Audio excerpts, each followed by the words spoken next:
A paz do Senhor Jesus, aqui é o presbítero José Roberto com mais uma devocional. E a devocional de hoje é uma pergunta: quem é a real fonte da oposição? No livro de 2 Timóteo, capítulo 2, verso 25 e 26, na Nova Versão Internacional, diz assim: deve corrigir com mansidão os que se lhe opõem, para que assim voltem à sobriedade e escapem da armadilha do diabo, que os aprisionou para fazerem a sua vontade. Quando você enfrentar a oposição por causa da sua fé, você precisa identificar a fonte da oposição. Não são as outras pessoas, não são os seus colegas de trabalho, não é um partido político, não é outra nação ou religião, não é um concorrente.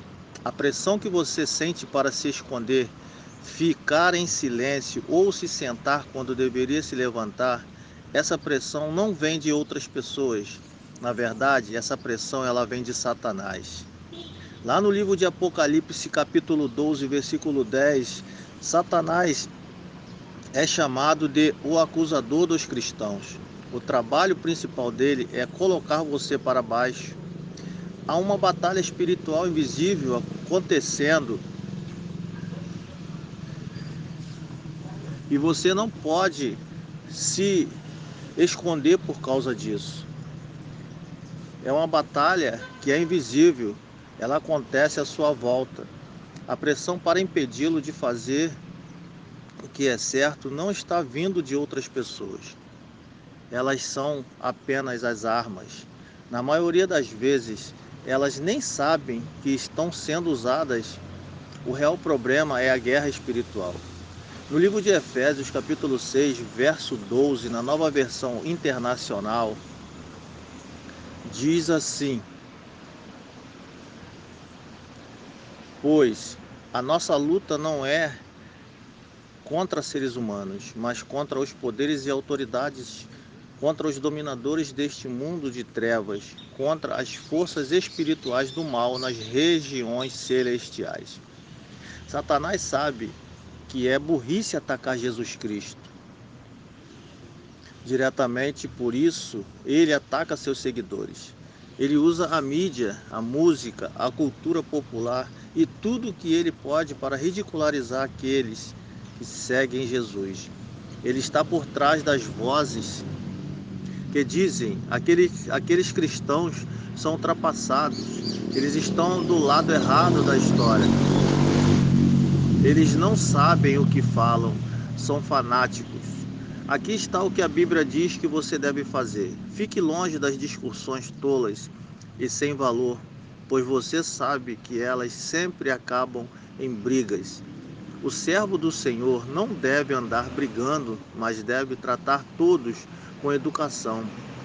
Deve ser um mestre bom e paciente, que corrige com delicadeza aqueles que são contra ele, pois pode ser que Deus dê a eles a oportunidade de se arrependerem e de virem a conhecer a verdade.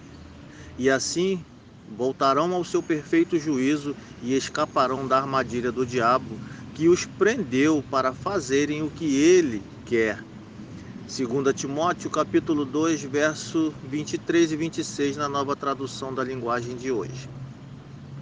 Se você não tem o Espírito Santo em sua vida, não tem defesa contra Satanás. Ele pode dominar seu humor, pode levá-lo à depressão, pode deixá-lo com raiva. Você pode achar que é forte, mas você não é forte o suficiente para lutar contra os ataques de Satanás sozinho. O que você precisa fazer é identificar a fonte, o diabo, não a outra pessoa, e tratar a oposição da forma como Jesus tratou. Como Jesus tratou aqueles que se colocaram contra ele. Até mesmo na cruz ele disse: Pai, perdoa-os, eles não sabem o que fazem. As pessoas que o atacam não sabem o que estão fazendo. As pessoas que humilharam Jesus, a igreja e o cristianismo, elas não sabem o que estão fazendo. Você também precisa orar assim: Pai, perdoa-os, para que possa demonstrar amor mesmo sendo atacado. e tenha mais energia para lutar contra o real inimigo. Reflita sobre isso. Se Satanás está por trás das ações erradas das pessoas, por que Deus ainda as considera responsáveis pelo que fazem? Quais os efeitos físicos, emocionais e espirituais sobre você quando é capaz de perdoar seus inimigos? Quais são suas áreas de fraqueza que Satanás ataca com mais facilidade?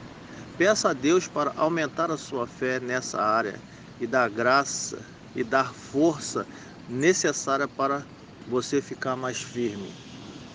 No nome de Jesus, Deus abençoe a sua vida. Essa foi mais uma devocional com o presbítero José Roberto. Fiquem na paz do Senhor Jesus.